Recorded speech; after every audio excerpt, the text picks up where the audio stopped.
Assalamualaikum warahmatullahi wabarakatuh. Waalaikumsalam warahmatullahi wabarakatuh. Selamat malam Ibu Yunita Kesuma dan Ibu Dini Agumsari sebagai dosen pengampu mata kuliah perancangan tapak arsitektur. Kami dari kelompok 3 akan melakukan presentasi tugas besar pembuatan taman lansia pada tapak RSPTN Unila yang beranggotakan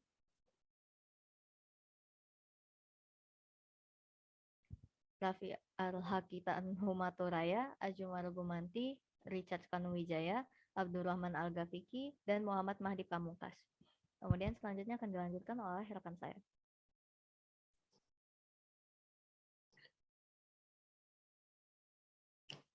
Analisis makro.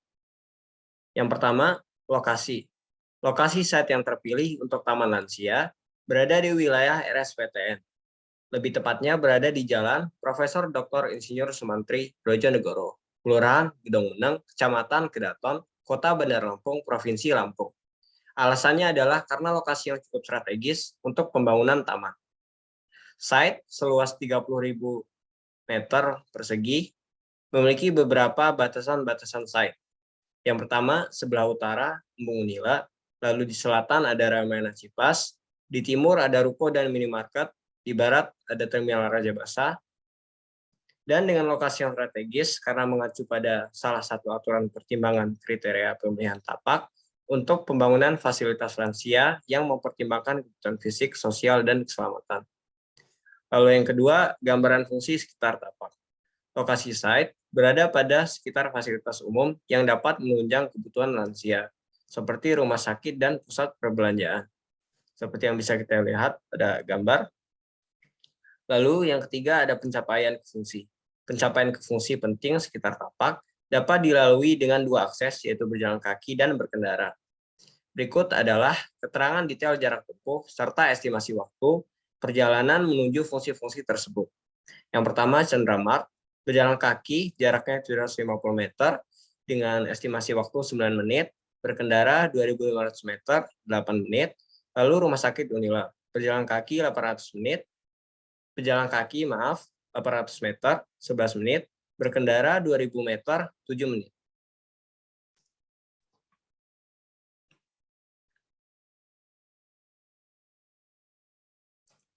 Analisis meso, pertimbangan pemilihan tapak.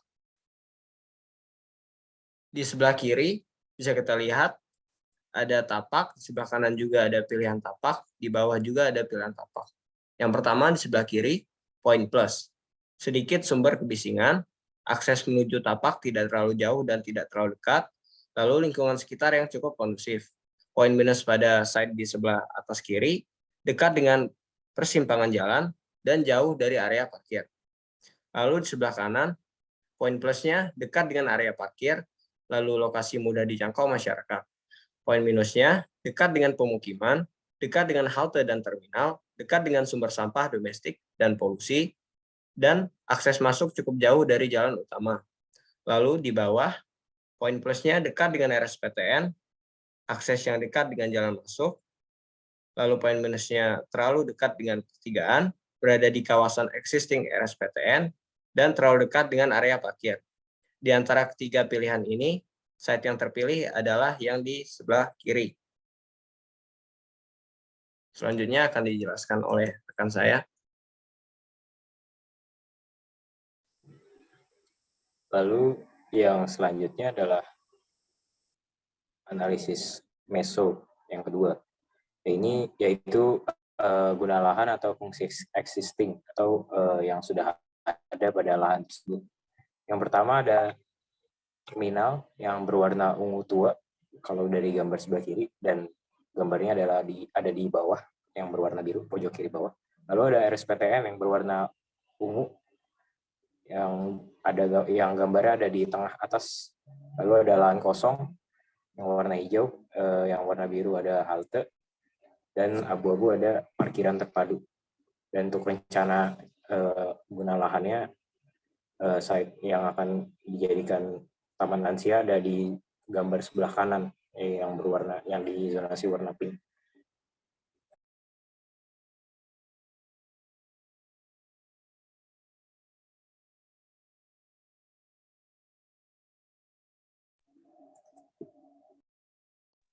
Lalu untuk analisis meso berikutnya ada kontur yang seperti terlihat pada gambar, sudah ada garis konturnya, lalu ada drainase yang udah memerlukan pengaturan aliran saluran drainase agar tercipta lingkungan yang bersih dan lancar, lalu ada vegetasi yang terlihat pada gambar yang warna hijau, dan kepadatan dan jalur pedestrian. Karena lingkungan berada di Universitas Lampung, maka banyak mahasiswa yang lewat, jadi padatan penduduknya lumayan ramai.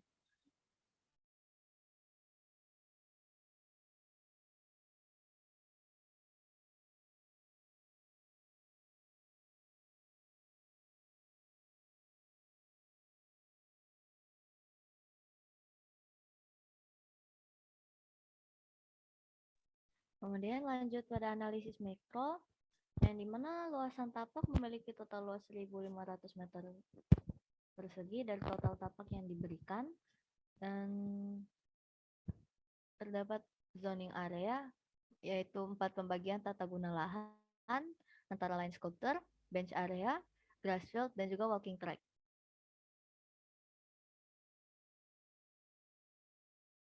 Lanjut.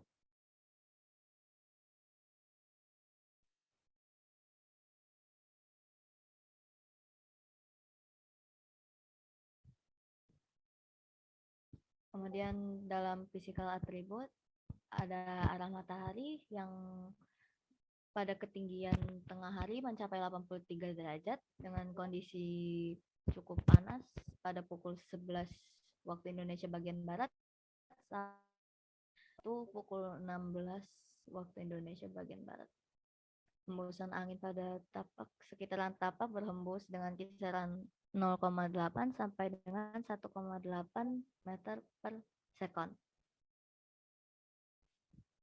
Vegetasi pada lahan terlihat cukup penuh dan padat sehingga acara saya terbilang penuh dengan vegetasi pada RSPTN.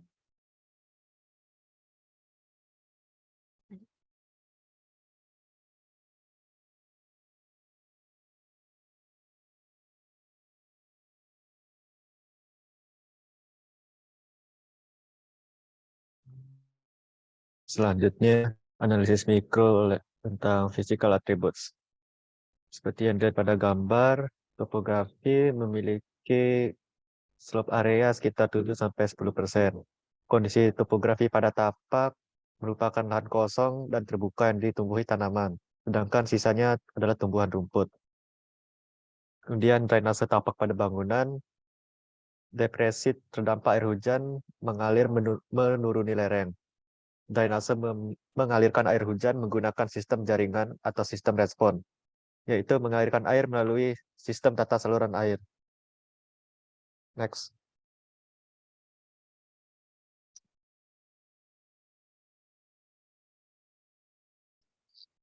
Kemudian ada cultural attributes.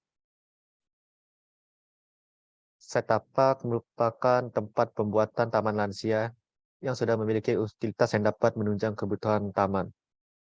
Visibilitas tapak pada bangunan didominasi dari arah tenggara, lebih tepatnya sepanjang jalan Profesor Dr.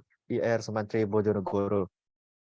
Point of view, terdapat beberapa titik yang didapatkan tapak bangunan. 2 titik negatif memberikan pemandangan yang kurang menarik dari dalam tampak. Sedangkan 3 titik positif pada tapak mengarah pada sisi barat, barat daya, selatan, dan tenggara. Pada selatan ruang terbuka dan jalan raya, barat dan barat daya RSPTN dan ruang terbuka hijau, tenggara jalan raya. Next. Selanjutnya akan dijelaskan oleh teman saya. Selanjutnya di sini ada analisis mikro, bisa kita lihat di sini ada physical attribute, di sini ada topografi dan zonasi kontur dari site yang terpilih itu sendiri. Di sini kami sudah mengumpulkan data yaitu elevasi dari tinggi kontur di tapaknya yang bersumber dari aplikasi UTM Geomaps.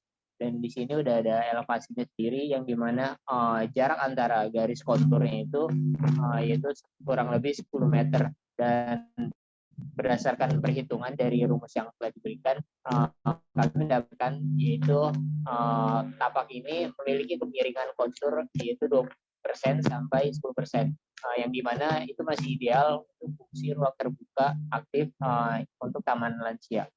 Lalu di bawah sini ada zonasi kontur. Yang pertama di sini ada zonasi untuk sculpture yang berada di tengah-tengah berwarna hijau toska. Lalu di sini ada sirkulasi pedestrian yang berada di pinggiran sekitar tapak. Lalu ada drainase yang dimana terletak di atas atau di tempat paling bawah dari site itu sendiri sehingga air bisa mengalir tanpa kendala. Lalu di situ ada sirkulasi keluar dan masuk, terus ada gazebo dan jalan refleksi. Next.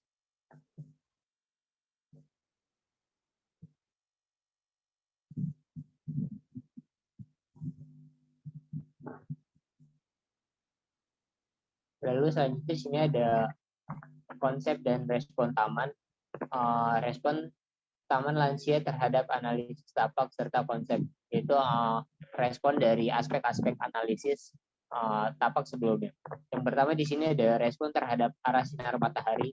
Jadi sebisa mungkin untuk bisa menutup sinar matahari ketika sinar matahari panas, yaitu dari jam 10 sampai jam 2 atau sampai jam 3 tempat-tempat yang menjadi area tempat duduk dan tempat bersantai dan mungkin untuk ditutupi oleh vegetasi yang rindang sehingga bisa membuat tempat di situ tidak panas dan tidak terkena matahari langsung, sehingga menjadi penghawaan yang cukup.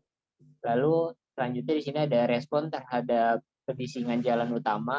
Di sini sudah ada vegetasi existing, sudah ada barrier untuk noise reducer dari jalan utama sendiri sehingga bisa mengurangi kebisingan dari jalan utama ke dalam side plan itu sendiri, sehingga side-nya memiliki kebisingan yang rendah. Lalu selanjutnya di sini ada respon terhadap poin menarik tapak, yaitu kita menggunakan poin menarik tapak ini adalah menggunakan sculpture atau kolam air yang ditaruh di tengah-tengah dari site ini dan meminimalisir visual yang bisa menghalangi sculpture ini, sehingga jadi di sebelah kiri bawah sini dikosongin untuk area vegetasi sehingga bisa jadi poin menarik dari luar site ke dalam tapak ini. Lalu di sini ada respon terhadap topografi tapak, yaitu dengan menaruh jalur drainase di bagian atas di utara hingga air bisa karena kemiringannya berada di paling rendah. Lalu selanjutnya ada respon terhadap lokasi site dengan membuat main entrance ke taman pada bangunan pada bagian selatan tapak karena jalur masuknya melalui jarum masuk RSPTN. Lalu di sini ada konsep dari taman ini sendiri. Konsep yang diterapkan pada taman ini merupakan adaptasi bentuk dari sebuah galon air yang merepresentasikan pentingnya air dalam kehidupan serta menjadi pengingat akan pentingnya minum air. Hal ini diimplementasikan pada pola walking track yang jika dilihat dari atas maka akan terlihat sebuah siluet galon air yang secara sama-sama. Lanjut.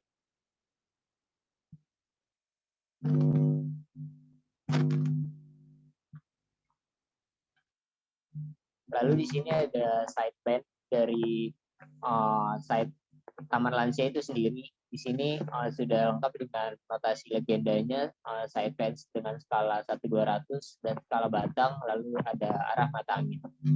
Di sini bisa kita lihat yang pertama di sini ada bench yang berwarna abu-abu dan disebar di setiap pinggir walking track sehingga untuk orang lansia bisa beristirahat di tidak jauh-jauh. Jadi setiap jalan berapa meter itu terdapat bench yang tersedia. Lalu di tengah ada air mancur, point of interest dari tapak ini, dan dikelilingi oleh bench sebagai tempat untuk bersantai dan tempat untuk duduk-duduk di taman lansia ini. Lalu di sini ada area pepohonan dari pinggir tapak dan di tengah-tengahnya lalu ada jalan taman yang mengelilingi tapaknya yang berbentuk seperti galon air. Lalu ada batu refleksi yang dibuat setengah jalan sehingga tidak menghalangi kursi roda atau pengguna kursi roda yang ingin melintasi jalan ini.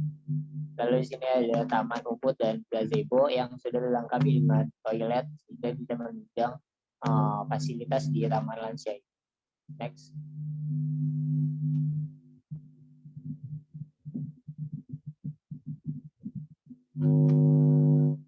Lalu di sini ada potongan dari sideline tadi.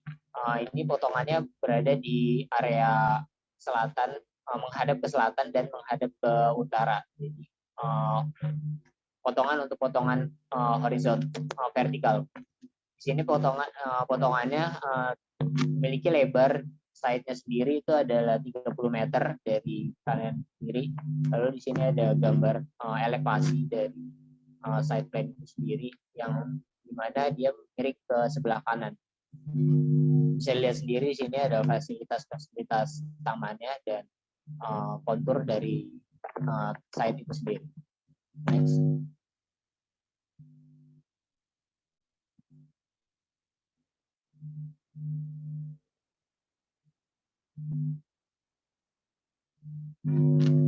Lalu di sini ada finalisasi dari desain taman lansia ini, itu renderan taman lansia yang dimana di situ ada air mancur dan sculpture ya di tengah-tengah itu menjadi point of interest dari tapak ini. Lalu di sini ada pepohonan yang rindang agar merespon tadi dari sinar matahari dan railing-railing di sekitar taman ini untuk memenuhi fasilitas-fasilitas di taman lansia ini.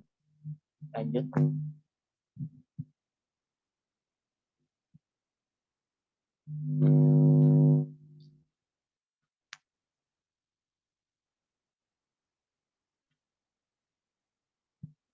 Dan lalu di sini ada gambar lagi, ada gambar gazebo di sini yang di mana untuk bisa jadi tempat kumpul-kumpul, dan ini gambar yang tengah adalah size secara keseluruhan dari depan tapak. Mungkin sekian dari kelompok kami. Terima kasih.